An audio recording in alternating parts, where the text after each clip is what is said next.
Friends, welcome to my channel unused brain. I hope you all are well और बहुत अच्छे से आप लोग अपने एग्जाम के लिए प्रिपेयर कर रहे होंगे। सो गाइस, आज जो हम टॉपिक डिस्कस करने जा रहे हैं वो बहुत इंपॉर्टेंट टॉपिक है, डाइजेशन एंड एब्जॉर्प्शन चैप्टर का।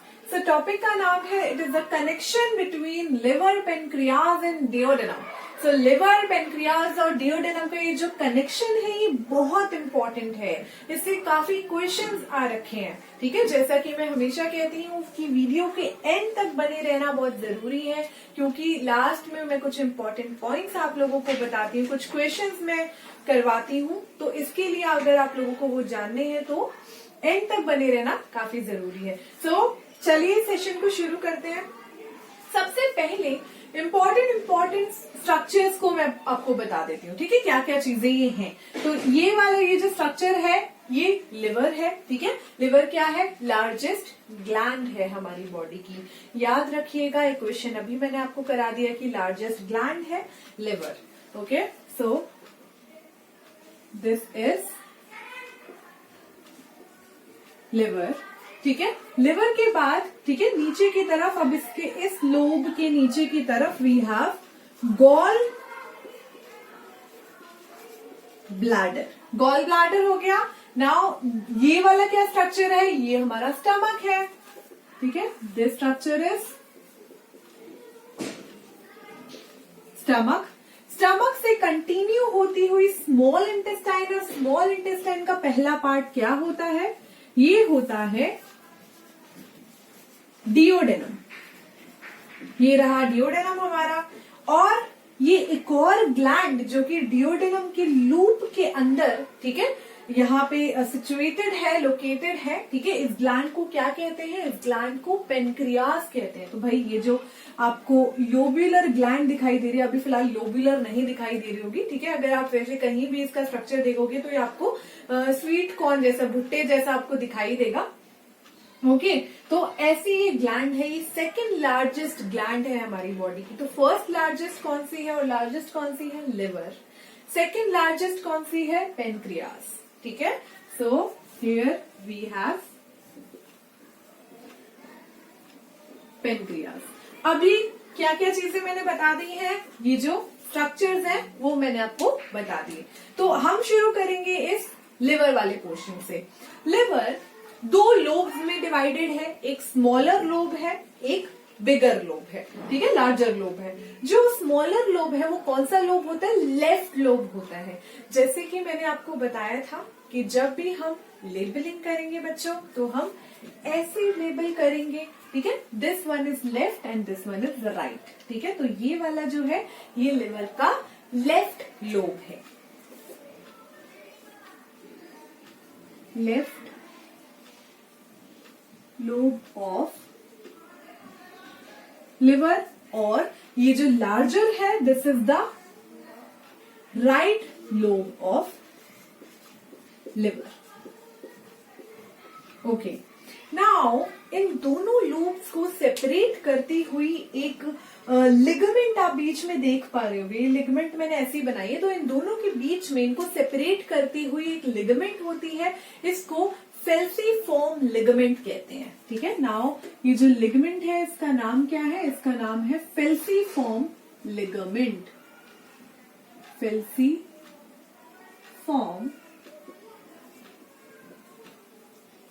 लिगामेंट। Okay, done. इतना अभी तक लिवर के बारे में बात हुई है। लेफ्ट लोब है, राइट लोब है। ओके, सो इसके बाद लिवर में, ठीक है, दोनों लोब से कुछ डक्ट्स इमर्ज हो रही हैं। ठीक है, लिवर की डक्ट को क्या कहते हैं? ठीक है, कमेंट कर सकते हैं अगर आपको आता है तो लिवर की डक्ट को हेपेटिक डक्ट कहते हैं। ठीक है, लिवर की सेल्स को क्या कहते हैं? हिपैटोसाइट्स कहते हैं। लिवर की डक्ट को क्या कहते हैं? हेपेटिक डक्ट कहते हैं। सो यहां से जो इमर्ज हो रही हैं, ठीक है, और वो एक ब्रांच में ज्वाइन हो रही हैं, तो वो वाली कौन सी होगी? वो लेफ्ट हेपेटिक डक्ट होगी ऑब्वियसली। ठीक है, this particular one is left hepatic duct. Left hepatic duct. Okay, ठीक है, यहां से जो इमर्ज हो रही होगी वो कौन सी होगी, राइट हेपाटिक डक्ट। ठीक है जी, ये वाली, ठीक है, ये हो गई लेफ्ट हेपाटिक डक्ट और ये हो गई हमारी right hepatic duct, right hepatic duct. Liver क्या सिक्रीट करता है, क्या क्यों यहाँ पे डक्ट है, तो कुछ ना कुछ सिक्रीशन तो होगा ही ना। तो सिक्रीशन कोई मुझे बता सकता है लिवर की, तो लिवर की सिक्रीशन होती है बाइल जूस। तो लिवर सिक्रीट करता है बाइल जूस, दोनों डक्ट्स में से आता है बाइल जूस और इसके बाद ये दोनों डक्ट यहाँ पे ज्वाइन हो रही हैं, इसको कॉमन हेपाटिक डक्ट कहते हैं। तो दोनों डक्ट ज्वाइन हो गई और ये वाली हमारी, ठीक है, एक second, let me use another colour. So ये वाली जो है हमारी, this one is common hepatic duct,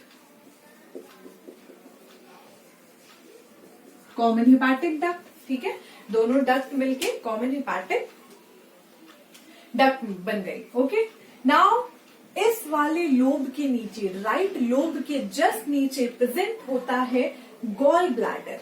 gall bladder एक पाउच लाइक स्ट्रक्चर होता है, सैक लाइक स्ट्रक्चर होता है। ओके, चलिए आप थोड़ा सा इसका फंक्शन एंड ऑल डिस्कस कर लेते हैं। क्या होता है, जैसे कि जो बाइल जूस है, बाइल जूस लगभग पर डे 600 से 800 ml सिक्रीट होता है लिवर में से।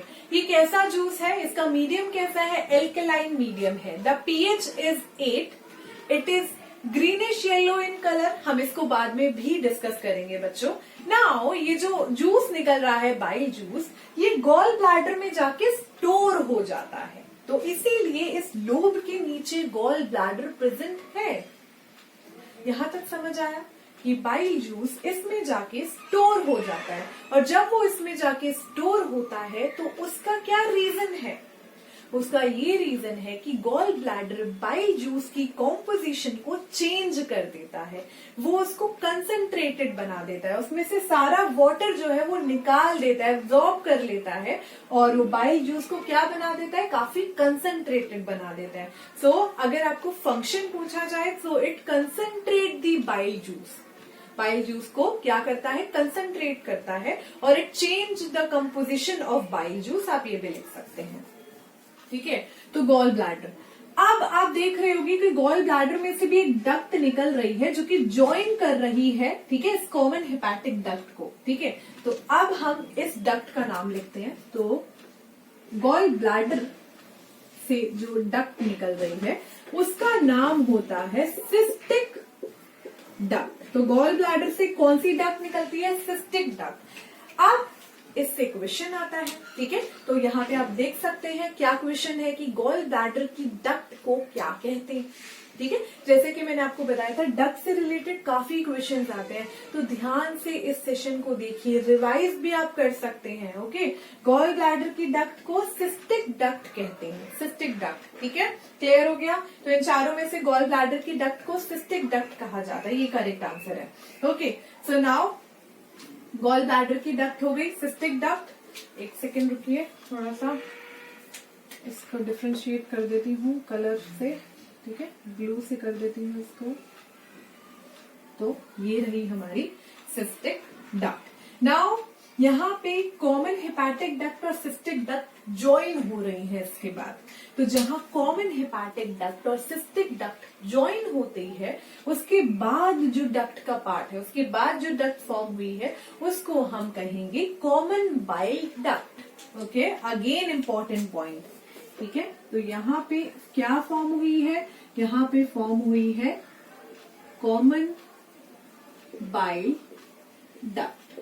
कॉमन बाइल डक्ट को डक्टस कोलियोडोकस भी कहते हैं। तो अगेन इंपॉर्टेंट पॉइंट, ठीक है, ये भी आपके क्वेश्चन में पूछा जाता है कि कॉमन बाइल डक्ट को क्या कहा जाता है।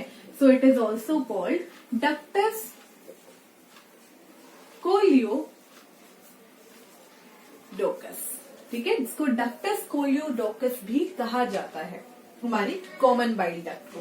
तो अभी तक हमने क्या देखा कि भाई लिवर में से, ठीक है, दोनों लोब्स में से, ठीक है, हेपेटिक डक्ट निकली, ज्वाइन होके कॉमन हेपेटिक डक्ट बनी।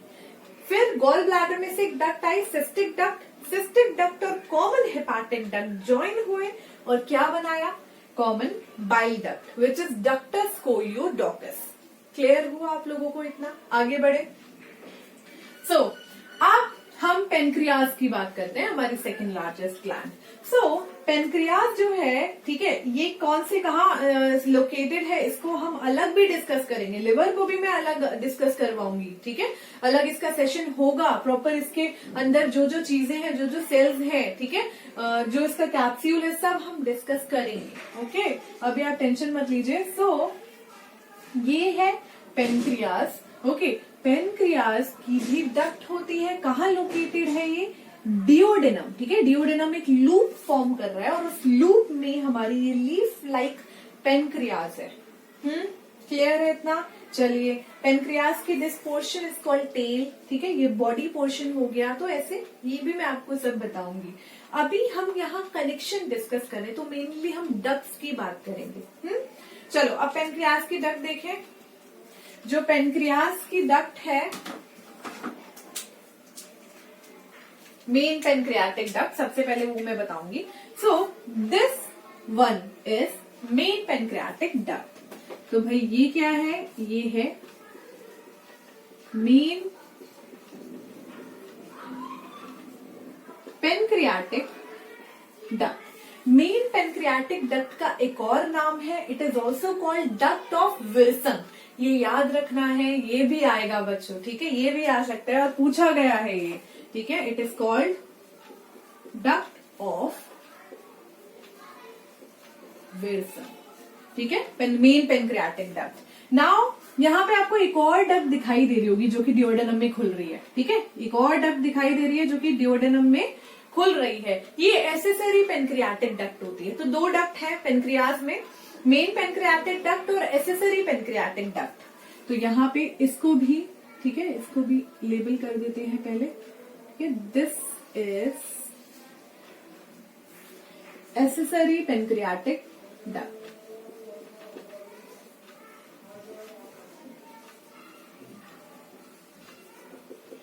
डक्ट, और इसको क्या कहा जाता है, इसको कहा जाता है डक्ट ऑफ सेंटोरिनी। याद रखिएगा, इसका अलग नाम और है, क्या है, duct of Santorini. Accessory pancreatic duct और मेन पेनक्रियाटिक डक्ट दोनों आपको याद रखनी है। चलो आगे बढ़े। याद रखना है, सेशन बहुत अच्छा है, ठीक है, और बहुत इंपॉर्टेंट है आपके एग्जाम के लिए। चलिए, अब हम ऊपर से क्या देख रहे थे कि भाई जो कॉमन बाइल डक्ट है वो आके कहाँ ज्वाइन हो रही है, मेन पेनक्रियाटिक डक्ट में ज्वाइन हो रही है। देखिए, रेड कलर वाली डक्ट आ रही है और इस मेन पेनक्रियाटिक डक्ट में ज्वाइन हो रही है।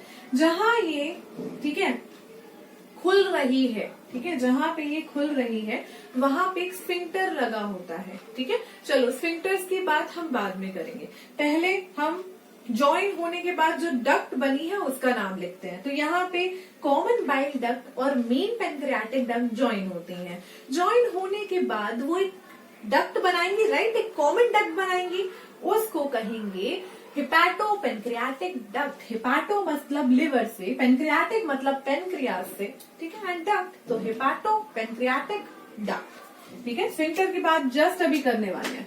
तो ये वाली अब जो ज्वाइन होके फॉर्म हुई है इसका नाम है hepato pancreatic duct. Hepato pancreatic duct clear हुआ। अब बच्चों, ये हिपैटो पेनक्रियाटिक डक्ट, ठीक है, अभी जहां ज्वाइन हो रही हैं, दोनों ज्वाइन हो रही हैं, ज्वाइन होके थोड़ा सा कंटिन्यू होके एक स्वोलन पार्ट बना रही है। देखो यहाँ पे जो पार्ट है थोड़ा सा कैसा है, स्वोलन है, दोनों ज्वाइन होके स्वोलन पार्ट बना रही है, कुछ ऐसा, ठीक है। इसको हम कहते हैं हिपैटो पेनक्रियाटिक एम्पुला, ठीक है, एम्पुला। तो इसको आप कहाँ देख सकते हैं, इसको आप इस स्ट्रक्चर में देख सकते हैं। देखिए, ऊपर से वो डक्ट आ रही है हमारी कॉमन बाइल डक्ट, राइट, देख लीजिए, नीचे से पेनक्रियाटिक डक्ट, और वो जब ज्वाइन हो रही है तो सोलन पार्ट बना रही हैं, इट इज कॉल्ड हेपाटोपेनक्रियाटिक एम्प्यूला, और इसको एम्प्यूला ऑफ वेटर भी कहते हैं। ठीक है, तो मैं यहाँ पे लिख देती हूँ। इस तरीके का स्ट्रक्चर आप देख सकते हैं फिगर में। तो here this portion is hepatopancreatic ampulla, ठीक है, और it is also called ampulla of Vater. Clear है? एम्प्यूला ऑफ वेटर आप लिख सकते हो, हेपाटोपेनक्रियाटिक एम्प्यूला आप लिख सकते हो। क्या है ये? सोलन पार्ट है, दोनों डक्ट मिल रही हैं और सोलन पार्ट बना रही है, which is ampulla of waiter. Now अब आते हैं स्फिंक्टर पे।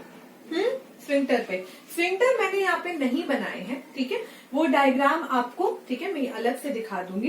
तो बच्चों सबसे पहले हम इस स्फिंक्टर की बात करते हैं, जहां पे कॉमन बाइल डक्ट ओपन हो रही है मेन पेनक्रियाटिक डक्ट में, वहां पे एक स्फिंक्टर प्रेजेंट होता है, उसको स्फिंक्टर ऑफ बॉयडन कहते हैं। तो भाई यहाँ पे, ठीक है, तो पर्टिकुलर इस वाले पोर्शन पे, ठीक है, इस वाले पोर्शन पे प्रेजेंट होगा स्फिंक्टर ऑफ बॉयडन, स्फिंक्टर ऑफ बॉयडन, जो कि ऊपर से जो जूसेस आ रहे हैं उनका फ्लो रेगुलेट कर रहा होगा। क्या होता है ये sphincter? Sphincter basically it is a ring of circular muscle. ठीक है, अगर ये कोई डक्ट है, अगर ये कोई पर्टिकुलर डक्ट आ रही है ऊपर से ऐसे करके, तो उस पे ऐसे स्फिंक्टर लगा होगा ऐसे। ठीक है, it is a ring of circular muscle जो कि जूसेस का फ्लो रेगुलेट करता है। एक स्फिंक्टर लगा होता है इस ओपनिंग पे, दूसरा स्फिंक्टर लगा होता है एम्प्यूला ऑफ वेटर के ऊपर। तो एम्प्यूला ऑफ वेटर को सराउंड करता हुआ, ठीक है, स्मूथ मसल का एक स्फिंक्टर लगा होता है। ठीक है, तो आप कह सकते हो sphincter it is a mass of smooth muscle, smooth muscle का मासेस हैं स्मूथ मसल के, या आप कह सकते हो it is a ring of circular muscle. तो एम्प्यूला ऑफ वेटर, ठीक है, this is ampulla of waiter, और अब ये एम्प्यूला ऑफ वेटर है, सोलन पार्ट है, राइट, और इसको सराउंड करता हुआ we have sphincter of Oddi. ठीक है, वो स्फिंक्टर में लिखवाती हूँ, स्फिंक्टर ऑफ ओडाई, इसको सराउंड करता हुआ क्या करेगा? अगेन जूसेस का फ्लो रेगुलेट करेगा। ठीक है, तो यहाँ पे स्फिंक्टर ऑफ बॉयडन एक ही काम है, ठीक है, वो ही काम है, मैंने आपको बता दिया। एम्प्यूला ऑफ वेटर को सराउंड करता हुआ यहाँ पे जो स्फिंक्टर है दूसरा, इसको कहते हैं स्फिंक्टर ऑफ ओडाई, ठीक है, या फिर ओडी। इंपॉर्टेंट है बहुत ज्यादा। ठीक है, it regulate the flow of juices from this hepatopancreatic duct into the duodenum. ठीक है, अगर ये स्फिंक्टर जो है ये ही भाई अपने आप को लूज करेगा, राइट, तभी जो फ्लो है वो आगे बढ़ेगा, वरना अगर ये दबा के रखेगा उस चीज को तो फ्लो जो है नहीं आगे बढ़ेगा। ठीक है, जूसेस नहीं गिरेंगे इस डिओडेनम में। क्लियर हुआ? सो इट इज अ स्फिंक्टर के लिए मैं लिख देती हूँ ring of circular muscles surrounds the ampulla of waiter. Ampulla of waiter को सराउंड करती हुई रिंग ऑफ सर्कुलर मसल है ये स्फिंक्टर, स्फिंक्टर ऑफ ओडी। बहुत इंपॉर्टेंट स्फिंक्टर है, ये ही जूसेस का फ्लो रेगुलेट करता है डिओडेनम में। क्लियर हुआ यहाँ तक?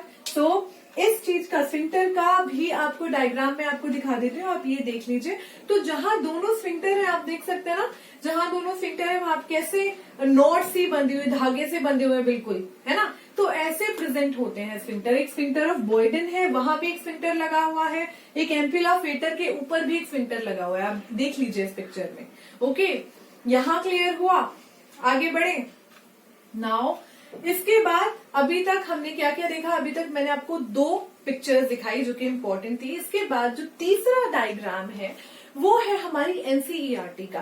तो एनसीईआरटी का डायग्राम ये देख लीजिए, ये वाला ही डायग्राम आप लोगों को करके जाना है। ठीक है, अगर आप बोर्ड्स के एग्जाम दे रहे हैं या फिर आप नीट का भी एग्जाम दे रहे हैं तो ये दिस इज वेरी इंपॉर्टेंट। इसकी लेबलिंग बहुत ज्यादा जरूरी है। ये वाला ही डायग्राम करिए। ये कंसेप्ट के लिए बताया है, एक्सप्लेन करा है अच्छे से क्या क्या चीज होती है। आगे भी तो पढ़ना है ना, तो अभी भी पढ़ लीजिए ये सब चीजें, ठीक है। बाकी ये बहुत इंपॉर्टेंट है, इसको ही आपको करके जाना है। क्लियर है इतना? ओके, नाउ एक क्वेश्चन हम और करेंगे, ठीक है, जो कि पूछा जा चुका है कि अगर मेन पेनक्रियाटिक डक्ट ब्लॉक हो जाए, ठीक है, तो किस चीज का फंक्शन सबसे ज्यादा अफेक्ट होगा, ठीक है, किस चीज का डाइजेशन अफेक्ट होगा बेसिकली। तो यहाँ पे क्वेश्चन आप देख लीजिए। तो मेन पेनक्रियाटिक डक्ट अगर ब्लॉक हो जाएगी तो बच्चों फैट का डाइजेशन अफेक्ट होगा, क्योंकि मेन पेनक्रियाटिक डक्ट में से, ठीक है, अब वहां से पेनक्रियाटिक जूसेस आते हैं। Pancreatic juices contain pancreatic lipase, ठीक है, और वो ही बहुत इंपॉर्टेंट एंजाइम है फैट के डाइजेशन के लिए यहाँ, ठीक है। और अगर मेन पेनक्रियाटिक डक्ट ब्लॉक हो जाए तो पेनक्रियाटिक लाइपेज डिओडेनम में नहीं आएगी और फैट का डाइजेशन नहीं होगा, ठीक है, इफेक्ट होगा, ठीक है। ऐसी बात नहीं है कि फैट का डाइजेशन फिर होगा ही नहीं, वो बाकी सारे जो जूसेस है लाइक इंटेस्टाइन है ना, इंटेस्टाइनल जूसेस भी निकलते हैं, सकस एंटेरिकस, सो उसमें भी जो फैट डाइजेशन एंजाइम्स होंगी वो थोड़ा बहुत फैट का डाइजेशन कर देंगी, बट जो प्रॉपर होता है पेनक्रियाटिक लाइपेज से वो फिर नहीं होगा, वो अफेक्ट हो जाएगा, ठीक है। तो आई होप आपको इस क्वेश्चन का आंसर मिल गया होगा। यहाँ तक क्लियर है? ओके, सो आई होप ये सारी चीजें मैंने आपको बता दी है, कुछ भी लेफ्ट नहीं है, ठीक है। तो आज हमने कनेक्शन डिस्कस करा, दिस इज वेरी इंपॉर्टेंट। हमारे नेक्स्ट सेशन में मैं आपको लिवर को अलग से एक्सप्लेन करूंगी, पेनक्रियास को अलग से एक्सप्लेन करूंगी। ओके, सो आज के सेशन के लिए बस इतना ही। Thank you.